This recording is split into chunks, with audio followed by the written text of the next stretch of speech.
নমস্কাৰ। 21 শতিকাৰ এই সমাজখনত মানুহৰ মাজত মানৱতাৰ প্ৰমূল্যবোধৰ অভাৱ ঘটিছে। মৰম চেনেহৰ সম্বন্ধবোৰত ঘুণে ধৰিছে। সেয়েহে মোক প্ৰয়োজন হৈছে এখন কৃত্ৰিম হৃদয়। এয়া তাৰেই বিজ্ঞাপন। শুনকচোন,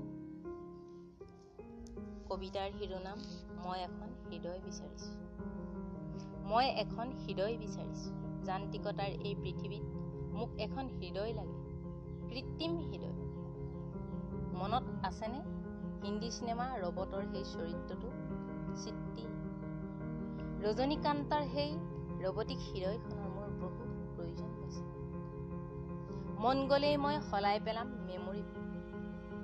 সন্মুখত ধুনীয়া ধুনীয়া যৌৱন পুষ্ট ডেকা গাভৰুবোৰ দেখিলেই মেমৰিত ছেভ কৰিম নতুন ৰোমান্টিক গীত। ডাউনলোড কৰিম ব্লেকমেইলিঙৰ নতুন এপ।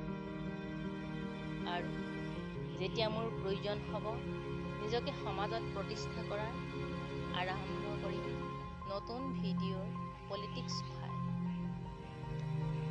কোনোবাই দিব পাৰিবনে মোক সেই কৃত্ৰিম হৃদয়খন, যি হৃদয়ত নাথাকিব কোনো মানৱীয়তাৰ ছাঁ, নাথাকিব সত্য সুন্দৰ শিৱৰ পূজাৰীৰ ঠিকনা? মোক তেনে এখন কৃত্ৰিম হৃদয় দিব পাৰিবনে কোনোবাই? বিনিময়ত বহুতো উপহাৰ, মহানগৰীত মাটি, অট্টালিকা, বিলাসী গাড়ী আৰু বহুতো কিবা কিবিৰ বিচিত্ৰ সমাহাৰ।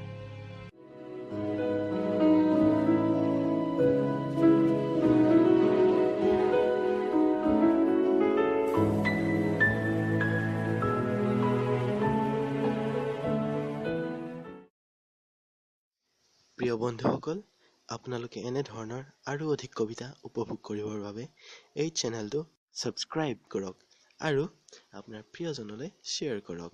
ধন্যবাদ।